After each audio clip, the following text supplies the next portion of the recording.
Сәлеметсіздер ме?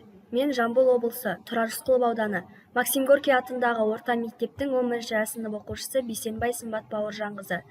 Менің отаныма менің бастамам шығармашылық жобалар байқауының жаңғырту полюсі бағытына арналып отырған жоба тақырыбы түрксіб және тағдыр.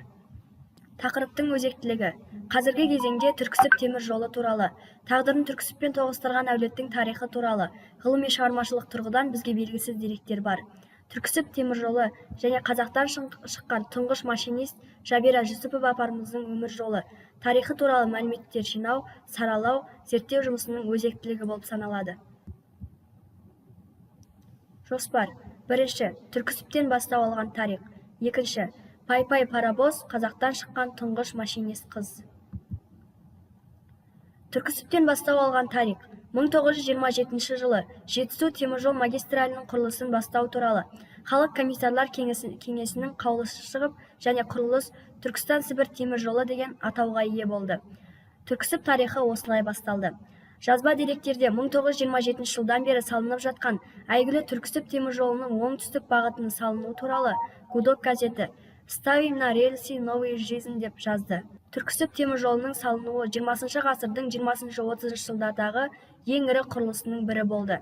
Ал ұлы құрылыстың негізгі қара күші болып табылатын жергілікті халық қазақтар шойын жолды өңі түгел түсінде де көрмеген.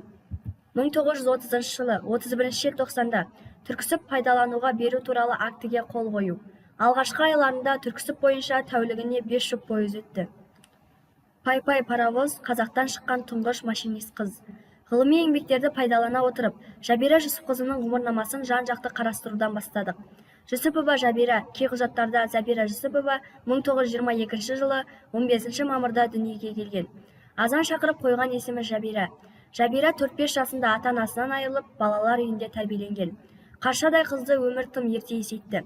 Қажетті білім алып, өмірден өздерінің табу мақсатында 1938 жылы Фрунзе қаласындағы теміржолшылар даярлайтын училищені таңдаған.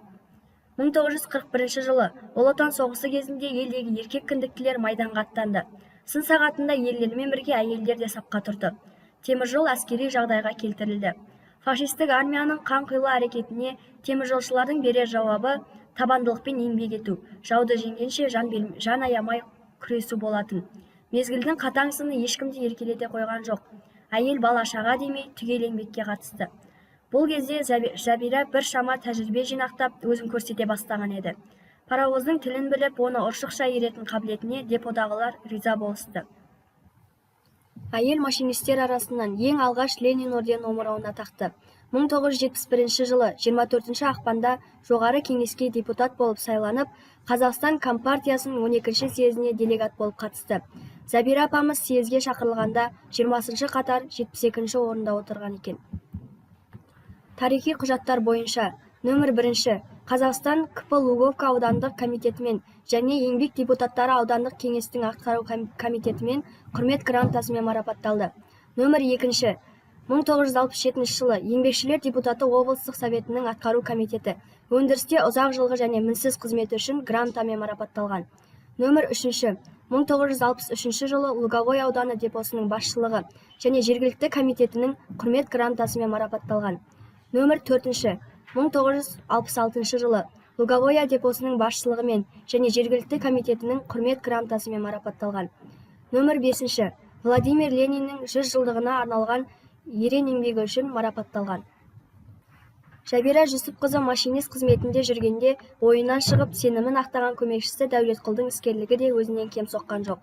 30 жылдарда талай сапарда болды. Бір-бірін жандарын ұғысқан Дәулетқұл мен Жабира соғыс аяқталған жылы отау тігіп, шаңырақ көтереді. Еңбек табыстырған ерлі-зайыптылар Пішпектен Луговой станциясына қоныс аударады. Дүниеге алғаш сәбилері келген соң, Жабира мамандығын өзгертеді.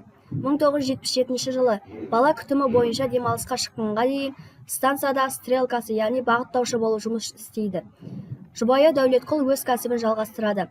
Машинист болып ұзақ жылдар еңбек етеді. Машинистер әулеті өмірге 5 бала келеді. Қазіргі таңда баласы Жолдас Рыстиев 2018 жылы осы саладан зейнетке шықса, қызы Рыстиева Аманкүл де теміржолда жұмыс атқарып зейнетке шыққан. Екінші ұрпағы немерелері әке жолы қуып осы салада қызмет істеуде. Айдос және Жандос Рыстеевтер 18-20 жылдай теміржолда жұмыс атқарып келеді. Жабира қазақ әйелінің атын шығарды, елінің мәртебесін биіктетті. Елге сіңірген еңбегін ауылдастары кейінгі ұрпаққа өнеге ретінде айтып жүр. Луговой ауылындағы Деповская көшесі бүгінде Жабира Жүсіпованың атымен аталған.